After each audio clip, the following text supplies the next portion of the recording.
Presenting the Northwest Bank Wildcat News with Bolt News Director Alex Solsma. Good morning. Welcome to Wildcat News on KHBT, brought to you by Northwest Bank. My guest this morning is Greg Thomas. He is the Activities Director at the Humboldt High School. Greg, thanks a lot for coming in this morning. Well, thank you, Alex, for having us.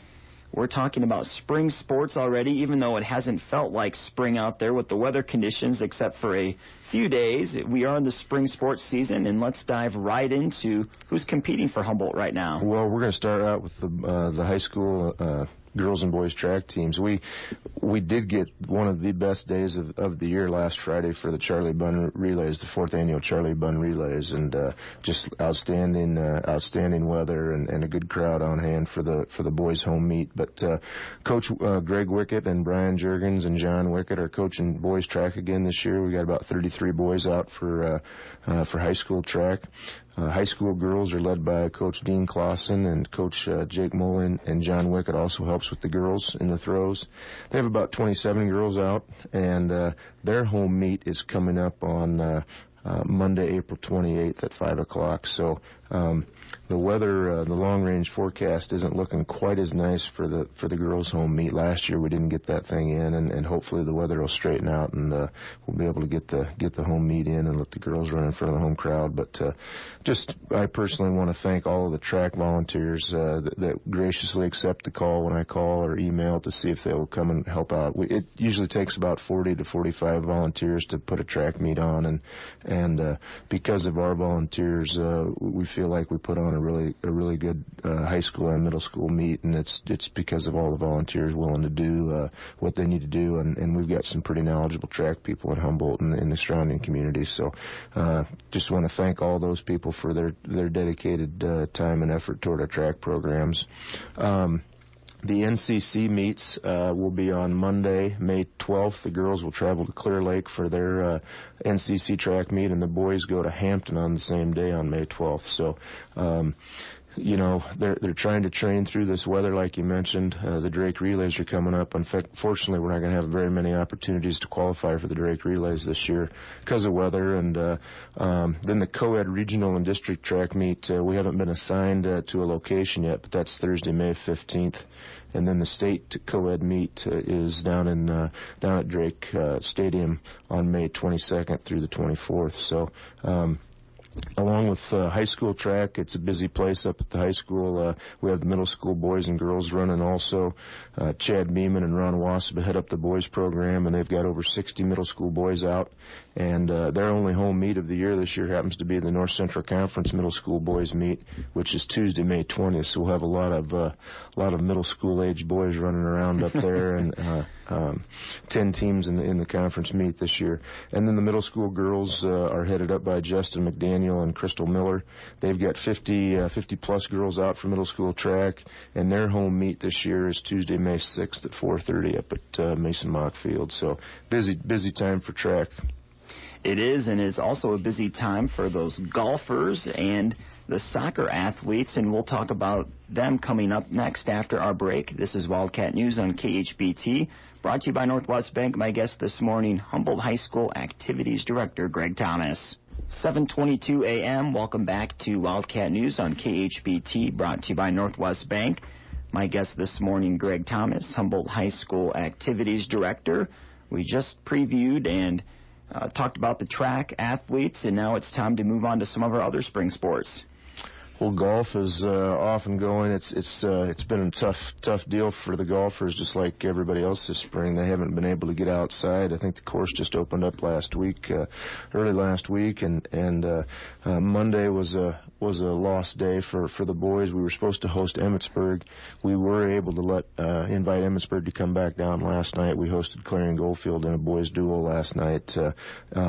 So it worked out for Emmitsburg to come last night. But the boys team is coached by Scott Birdsell again.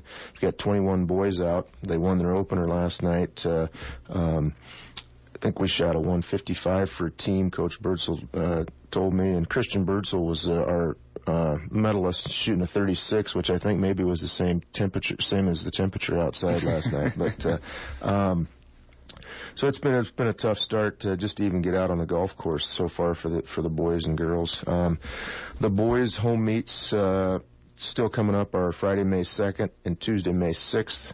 The North Central Conference boys golf meet is 10 o'clock at Webster City on May 12th. State qualifying meets for the boys, they go through two qualifying meets. The sectionals are May 16th at Lake Creek, just outside of Storm Lake, and then districts will be held at Carroll Country Club on May 23rd, with the state meet being May 30th and 31st. The girls are coached by Jess Harklaw, former Humboldt grad and outstanding golfer here, and she has 20 girls out this year. A little bit of a rebuilding year. Graduated a lot of seniors coming off our 2013 state tournament qualifying team. They won last night, beating Clarion Goldfield, I believe, by 10 strokes. And then last Saturday, Savannah Snitzer was a medalist at the Perry Invitational. So we'll follow the girls, and I'm sure improvement will be made as the year goes there. But our home meets, Friday, April 25th and Tuesday, April 29th, are the home meets coming up for the girls. On that same Monday, May 12th, they travel to Iowa Falls for the North Central Conference meet, and their state qualifying locations haven't been set by the Iowa Girls High School Athletic Union yet, but they are on Monday, May 19th, and Tuesday, May 27th, are the districts and regionals for the girls, with the state meet being June 2nd and 3rd. So busy time for the golfers. Hopefully the weather cooperates. They'll be starting out in stocking hats and gloves, and they'll end up in shorts and probably 85 or 90 degree weather. So good luck to the golf kids this spring. Moving into soccer, this is the second year for our girls' soccer program, and it's coached by Christiana Lessa, who's the Iowa Central head women's coach. She's got 30 girls out this year from 16 last year, so we're building the program. She's doing a nice job with that. She does a nice job with the young ladies. The girls are off for 2-0 start, beat Iowa Falls Alden last night 2-1 in a close match.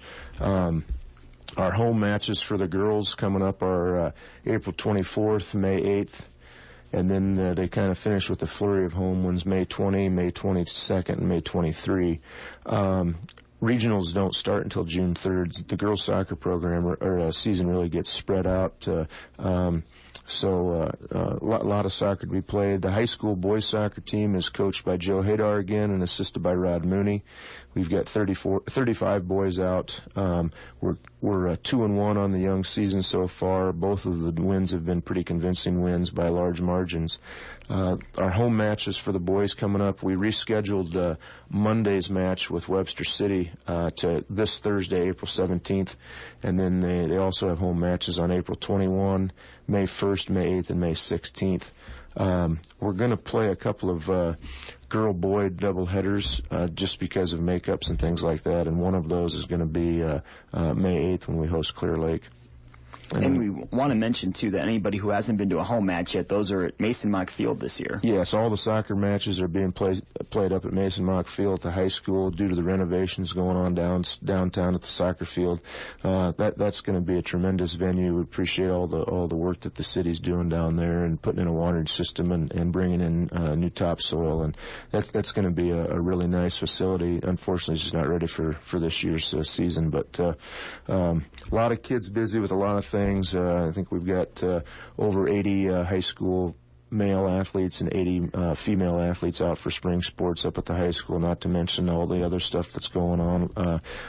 April and May are just kind of a blur. We'll come back from Easter break this next Tuesday, and then we'll just put the seatbelt on for the finish of the school year, and the kids are competing hard and trying to finish up studies and getting ready for semester tests. So it's a busy time. I do just want to give some special thank yous out, first of all, to our athletic booster club and all of our members in the community that joined that. If it wasn't for their financial support, we couldn't do the things we do athletically, and we wouldn't have the things that we have. And we really feel fortunate to be in Humboldt and the Humboldt and the surrounding communities that make up our school district are very generous with their financial support over the years, and we just really appreciate everything that our patrons do for our athletic programs. Also want to thank KHBT and you, Alex, for all the coverage that you guys give us for sporting events, Coach's Corner, the Wildcat Weekly News, and then also all the weather-related changes that we email or call out here with as the year goes along. Also want to thank the Humboldt Independent for all their positive coverage that we enjoy. Phil does a great job of adjusting his schedule around our coaches' schedules, interviews, and getting articles in the paper in a timely manner to celebrate what our kids are doing on the athletic court or on the athletic field. And then Julie Nielsen is a gal behind the scenes in the office that does an awful lot for me as far as the athletic side of things, and also just the athletic programs, all the programs she prints, and just couldn't do it without Julie in the office. Greg Thomas, Humboldt High School Activities Director. Greg, thanks a lot for coming in as always. Thank you, Alex. That was Wildcat News here on KHBT, brought to you by Northwest Bank. This has been the Northwest Bank Wildcat News Program, presented every Wednesday at this time by Northwest Bank.